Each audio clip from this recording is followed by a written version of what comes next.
তারা তাদের ক্যাম্পাসে আন্দোলন করুক, এটা যৌক্তিক হয়। কিন্তু তারা তাদের ক্যাম্পাস বাদ দিয়ে বা শিক্ষা মন্ত্রণালয় বাদ দিয়ে আমাদের ক্যাম্পাসে এসে আন্দোলন করতে, এটা পুরোটাও অযৌক্তিক একটা বিষয়। পিএম আছে এই জায়গাটা, তার সিকিউরিটি ইনশিওর করতে হবে, এটা তো সবাই জানে।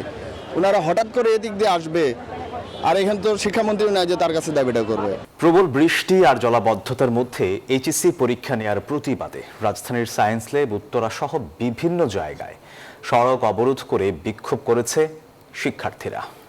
অবিলম্বে শিক্ষামন্ত্রীর পদত্যাগ, পরীক্ষা না দিতে পারাদের পরীক্ষায় বসার সুযোগ দেয়া এবং জলাবদ্ধতা না কমা পর্যন্ত পরীক্ষা পেছানোর দাবি জানিয়েছে তারা।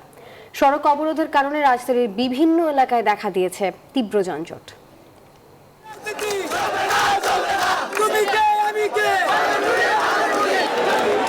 শিক্ষামন্ত্রীর পদত্যাগ সহ ৩ দফা দাবিতে শিক্ষার্থীরা সায়েন্স ল্যাব এলাকার সড়ক অবরোধ করে বিক্ষোভ শুরু করে। ঘণ্টাব্যাপী অবস্থানে বন্ধ হয়ে যায় যান চলাচল, আশপাশের এলাকায় সৃষ্টি হয় যানজট। পরে তারা নীলক্ষেত হয়ে পৌঁছায় ঢাকা বিশ্ববিদ্যালয় ক্যাম্পাসে। তাদের বাধা দেয় ঢাবি শিক্ষার্থীরা। মুখোমুখি অবস্থানে দেখা দেয় উত্তেজনা। পুলিশ ও ছাত্রদলের চেষ্টায় ক্যাম্পাস ছাড়ে আন্দোলনকারীরা। সব মশার বিরুদ্ধে সুরক্ষা দিতে এলো বসুন্ধরা এক্সট্রিম অ্যারোসল।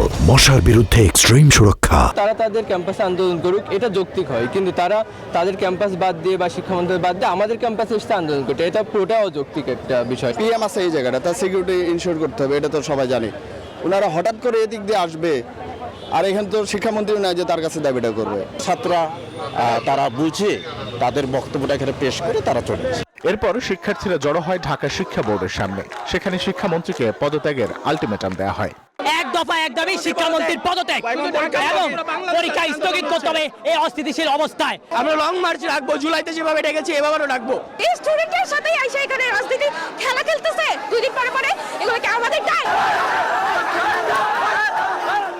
এদিকে একই দাবিতে উত্তরার বিএনএস সেন্টারের সামনে সড়কে অবস্থান নেয় শিক্ষার্থীরা। আবহাওয়া পরিস্থিতি স্বাভাবিক না হওয়া পর্যন্ত পরীক্ষা স্থগিত রাখা ও পদার্থবিজ্ঞানে ভুল প্রশ্নের ব্যাপারে কি করা হবে সেই বিষয়ে সিদ্ধান্ত নেয়ার দাবি জানান শিক্ষার্থীরা। তার পদত্যাগ চাই আমরা, কারণ একজন শিক্ষামন্ত্রী আছে, আমরা আশা করি না। মেন দাবি হচ্ছে আমরা শিক্ষামন্ত্রীর পদত্যাগ চাই। ঢাকা ময়মনসিংহ মহাসড়ক অবরোধের ফলে বন্ধ হয়ে যায় যান চলাচল। ভোগান্তিতে পড়েন সাধারণ মানুষ। একাধিক স্থানে সড়ক অবরোধের প্রভাব পড়ে রাজধানী জুড়ে। রিশাদ হাসান, নিউজ 24, ঢাকা।